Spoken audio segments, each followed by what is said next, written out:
साक्षी और आप देख रहे हैं Z10 न्यूज। तो चलिए रुक करते हैं आज के दिन भर की 5 खास खबरों की ओर। वही खबर है जहां सपा के राष्ट्रीय महासचिव स्वामी प्रसाद मौर्य ने एक बार फिर रामलला की प्राण प्रतिष्ठा समारोह पर सवाल उठा दिए। यूपी विधानसभा परिषद में उन्होंने कहा कि क्या राम निर्जीव हो गए थे जो प्राण प्रतिष्ठा की जरूरत पड़ गई थी? जो पहले से ही जीवित है उसमें प्राण प्रतिष्ठा की क्या जरूरत है?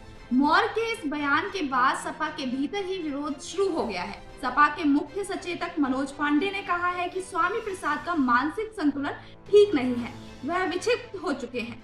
यही वजह है कि वह ऐसा बयान दे रहे हैं। पार्टी ने उन्हें कई बार ऐसा बोलने के लिए मना भी किया है, पर वो मान नहीं रहे हैं। गौरतलब है कि पिछले कई महीनों से स्वामी प्रसाद मौर्य हिंदू धर्म के विरोध में विवादित बयान दे रहे हैं। यूपी के कई जिलों में उनके खिलाफ धरना प्रदर्शन हो चुका है।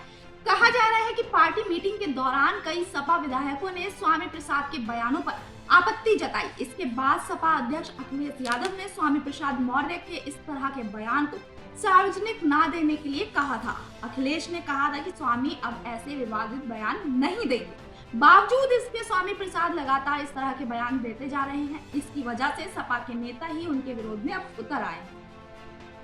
वहीं अगली खबर है बलिया से, जहां उत्तर प्रदेश के बलिया में नगर पंचायत चितबड़ा गांव कार्यालय में सांसदों ने तालाबंदी कर तीसरे दिन भी प्रदर्शन जारी रखा।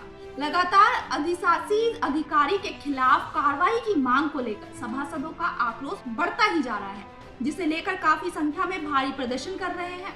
इतना ही नहीं बल्कि सभासदों ने ईओ के ऊपर भ्रष्टाचार समेत कई बड़े गंभीर आरोप लगाते हुए 3 दिनों में धरना देने के लिए बैठने की मांग भी की है। सभासदों ने बताया कि जब ईओ के खिलाफ कार्रवाई नहीं होगी तब तक तालाबंदी कर इस प्रकार से धरना जारी रहेगा। धरना दे रहे लोगों की मांग है कि अगर ईओ के खिलाफ कार्रवाई नहीं हुई तो धरना और प्रदर्शन के साथ साथ अनशन पर बैठने की भी आशंका है।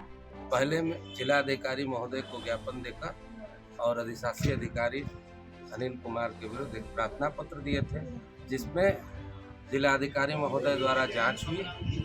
जांच प्रक्रिया में अधिशासी अधिकारी दोषी पाए गए हैं। उसके बाद उन्होंने शासन को भी भेज दिया है, लेकिन उसके बाद भी इनके ऊपर कोई कार्रवाई नहीं हुई है।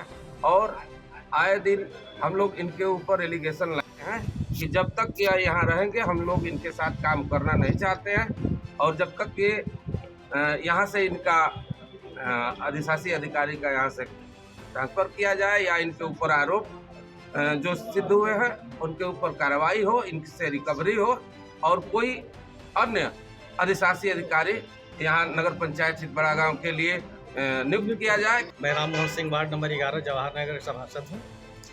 और जो 3 दिन से जो हम लोग ये तालाबंदी का कार्यक्रम कर रहे हैं और 3 दिन पहले जो हम लोग की मांग है, जरूरत वही मांग के विषय में अभी तक हम लोग कायम हैं।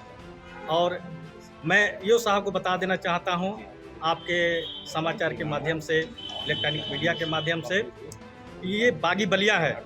वहीं अगली खबर है नोएडा से, जहां किसान अपनी मांगों को लेकर लगातार प्रदर्शन कर रहे हैं। गुरुवार को किसानों का सब्र का बांध टूट चुका है और संसद को कूच करने के लिए एकत्र हो चुके हैं। संयुक्त किसान मोर्चा के नेतृत्व में नोएडा से दिल्ली की ओर कूच किया जाएगा।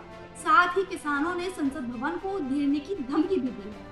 नोएडा से दिल्ली जाने वाले रूटों पर सुरक्षा व्यवस्था बढ़ा दी गई है। किसान आंदोलन के चलते नोएडा गाजियाबाद में 3 किलोमीटर तक लंबा जाम लग गया, जिससे लोग परेशान हो रहे हैं। किसानों के इस प्रदर्शन के कारण गुरुवार यानी आज सुबह ऑफिस के लिए निकले लोग जाम में फंस गए और काफी देरी से ऑफिस पहुंचे। वहीं कई लोग अभी भी जाम में फंसे हुए हैं। नोएडा गाजियाबाद में जाम की स्थिति और विकसित होती जा रही है।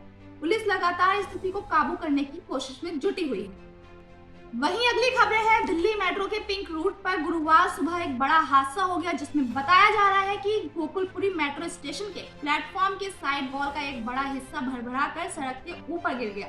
जिस वक्त यह हादसा हुआ उस वक्त सड़क पर ट्रैफिक चालू थी। ये पूरी घटना करीब दोपहर करीब 11 बजे की बताई जा रही है।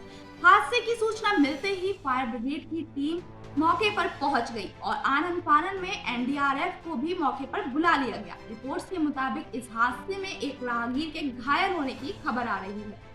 इस हादसे की चपेट में कितने लोग आए हैं अभी तक इसकी जानकारी नहीं मिली है। हैरानी की बात यह है कि दिल्ली मेट्रो का पिंक रूट नया बना है, ऐसे में मेट्रो स्टेशन के कंस्ट्रक्शन की गुणवत्ता पर सवाल खड़े होने लगे हैं।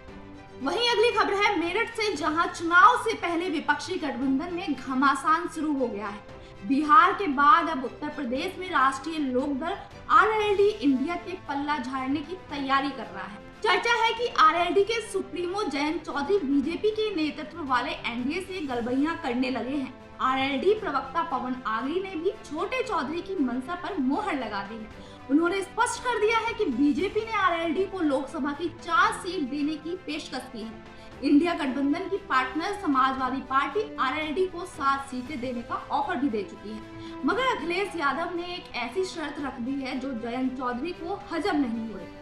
अखिलेश के ऑफर से आरएलडी के पहचान पर संकट भी आ सकता है।